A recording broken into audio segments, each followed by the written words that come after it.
Hi everyone, it's Michelle. Welcome back. So it has been a couple weeks since I talked about what I've been reading, and I thought I would come on and give you guys an update. I've been through a few books, quite a few actually, so I thought I would come on and talk about them. I do get asked a lot, how do I get through so many books? A lot of people think I read really quickly. I actually am not a fast reader at all. I'm quite a slow reader actually. I get distracted really easily. But I spend a lot of time reading, which is why I get through so many books. So I don't really watch TV. So in the evenings when my husband is home and he's watching TV, I am typically sitting there reading a book. So I get a few hours every evening of reading time while he's watching TV, and I read a book because TV's not really that interesting to me usually. So, and also on the weekends and stuff like that, the weather here has not been very good, so instead of being outside doing things and going and doing things, I will have a little time to read then as well, which is one of the reasons I get through so many books right now. You will see that slow down as weather improves and that kind of thing. So that's how I get through so many books. But let's jump in and talk about the books that I did get through in the last, it's been maybe 2 weeks, and I got through 4 books, so let's talk about them. The first one is 800 Grapes by Laura Dave. This is a relatively new book, I think. I actually was trying to remember how I ended up with this book. I didn't buy this book. I think maybe I got this in a book swap with some friends of mine. We will occasionally, swap a bunch of books around. And I think that's where I got this, because it isn't typically the kind of book I would buy. So let me read you about it. Laura Dave, this is the first book of hers that I have read. She has written others. It says right here she was the author of The First Husband. If you've read that, I'm not sure. Okay, so let me read you a little blurb and then I'll tell you what I thought of the book. There are secrets you share and secrets you hide. Growing up on her family's Sonoma County vineyard, Georgia learned some important secrets. The secret number of grapes it takes to make a bottle of wine, 800. The secret ingredient in her mother's lasagna, chocolate. The secret way to end any fight, hold hands.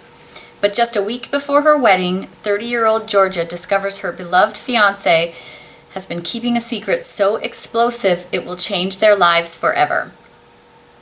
Georgia does what she's always done. She returns to the family vineyard, expecting the comfort of her long-married parents and her brothers, and everything familiar. But it turns out her fiancé is not the only one who's been keeping secrets. 800 Grapes is a story about the messy realities of family, the strength and weaknesses of romantic love, and the importance of finding a place to call home. So that sounds like it's a pretty good book. I will say for me, this book was just okay.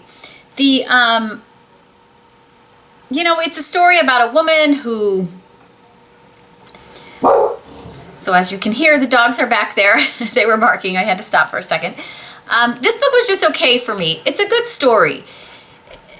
It's just a light, easy read, but there was no, for me, it's about a woman and she's about to get married and she's standing in a dress shop having her final fitting in her bridal gown, and out the window she sees her fiance and some other woman, and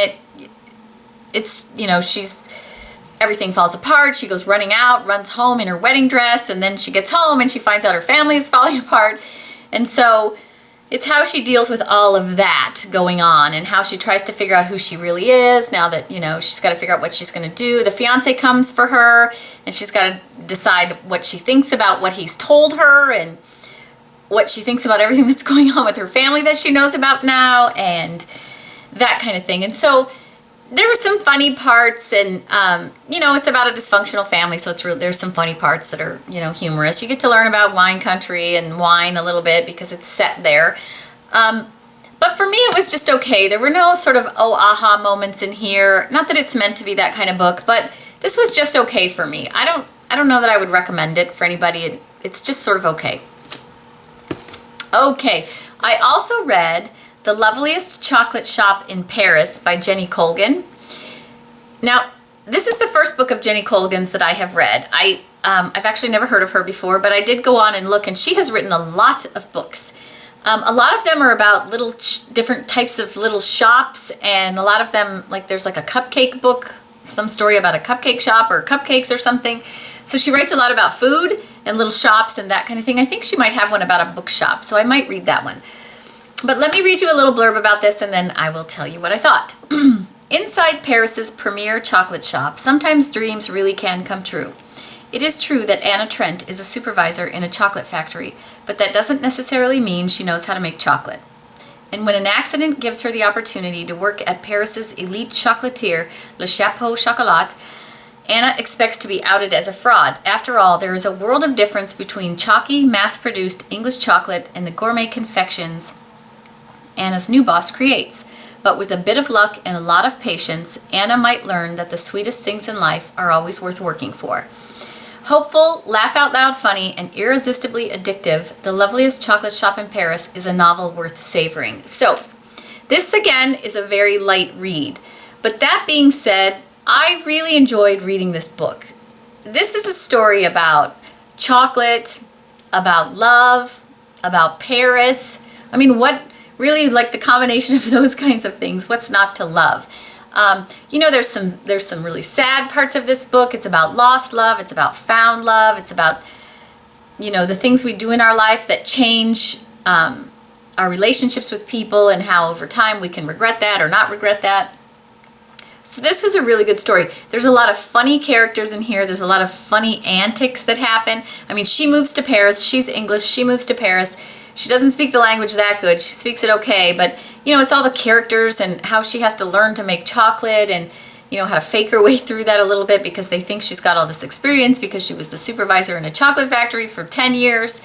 And it's really funny. And it's also, you know, this book talks a lot about how the French feel about enjoying life and savoring moments and that kind of thing. And so there was a lot of, I thought, touching parts of this book where you really, like, parts where you stop and think, I need to do more of that. So I really liked this story. Like I said, it's a light romantic comedy, but it was really good. I liked it. It's kind of a long, is it long? There's some recipes in the back on making chocolate, which I think is fantastic. I haven't tried any of them, but you know, this is like 350 pages. It was a good book. I read this book in a day, only because my mother-in-law had knee replacement surgery and I took her and I ended up being at the hospital for like 14 hours. It ended up being a really long day and I brought this book with me and I read the whole book in that day and it kept me occupied and it was a really cute story. I would recommend this. Like I said, I haven't read any of her other books, but this was a nice romantic comedy that also brought in bits of, you know, Paris and chocolate. I mean, who doesn't want to hear about that? I loved it. It was good. Okay, this is going to be a tough one to talk about. I read When Breath Becomes Air by Paul Kalanithi, I believe is how you say his name. This is a new book.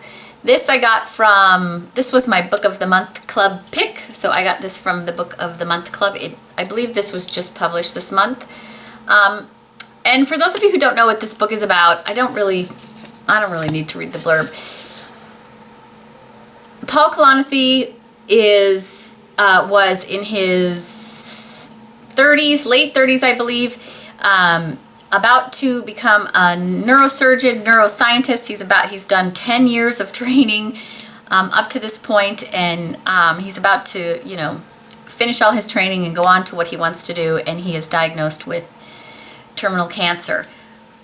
And this is a story about the decisions him and his wife make as he is dealing with his cancer, and it's a little bit about the physician becoming the patient and how different that is, and you know, about how he learned, you know, how different it is to be on the other side of, you know, diagnoses like that, and he's the one usually giving that diagnosis, not receiving it. And so this was a really good story about how him and his wife dealt with his terminal illness. You know, he is not here anymore. It's not a spoiler that, you know, I'm telling you, like, he doesn't make it. This book was written because he knew he wasn't going to make it. And then, you know, I don't know, maybe 2/3, maybe a little farther than that through the book, his wife takes over because he's no longer there and she finishes the book. It was a really good book to read. I will say that the first, like I said, like for me, the first 2/3 or so of the story where he's writing, he's telling like his story and how he got, you know, to where he is. So he talks about his undergraduate, and then he wasn't sure medicine was his calling. He wanted to be a literature major. He wanted to write. So, after undergraduate school, he went to, he got a master's in English literature from Cambridge because he was going to be a writer. But then during that time, all these questions started coming into his mind about, understanding what it's like to live a full life and what does it, what is the end of life mean and that kind of thing. And so he wanted to know more about the brain and how that worked. And so then he went on to be a neurosurgeon. So he went to get his doctor, to become a doctor of neurosurgery and a neuroscientist, so he could, learn all about that kind of thing. And so, but he always sort of had this pull in both directions. Like, do I want to be on the science side of it, or do I want to write about life? So now he got this chance to write this book after his diagnoses. When he couldn't operate anymore because he was so sick, he decided to write this book. And also this book is for his daughter, who they decided when he was dying to have a child. And so there's a lot in the book about that decision and that kind of thing. And so it was a really good book, and he talks a lot about what's important in life and what we should think about. And I liked it. But I will say, like I said, that I expected this book to be a tearjerker for me. And I was like 2/3 of the way through it. I wasn't even emotionally attached yet. And then, then all of a sudden she's writing and he's not writing anymore. So he died. And that's when it was like, that's when sort of the shock comes in that, oh my God, he's not there anymore. And that's when it sort of bit me. And I don't cry typically when I read a book. It's like at a movie. My friends kid me because I never cry at movies unless an animal is dying, and then I will cry. But my friends kid me because I never cry, and they're always weepy at a movie, and I'm like, really? Like, this is a character. This isn't really happening. But occasionally I'm a little more attached in a book. I haven't cried in a long time in a book. Tuesdays with Morrie, maybe. That's how long ago. But this one bit me when all of a sudden she was writing and he was gone. And it was interesting because there was no big death scene, no, writing leading up to he died. He's just not there anymore. And that I think was the shocking part, because that's how life is, right? They're just not there anymore. And then the rest of the book was very touching. Her writing was very touching. So I liked this. And I think if you like reading that kind of thing, I think it's important for everybody to read this and, think about the things he says about, getting the most out of life. And his getting the most out of life isn't like having a bucket list and going and doing these things. It's about enjoying special moments and that kind of thing. So I liked it. It was a really good book. I highly recommend this book. Well done. Well, easy to read. Subject matter not easy, but it was easily written and easy to read. Okay. Lastly, I read The Cuckoo's Calling by Robert Galbraith, aka J.K. Rowling. So J.K. Rowling writes a detective series under the pen name Robert Galbraith. I'm sure everybody knows that, but if you don't, this Robert Galbraith is J.K. Rowling. So she writes a detective series, and I was very intrigued to read this series. This is the first book in the series.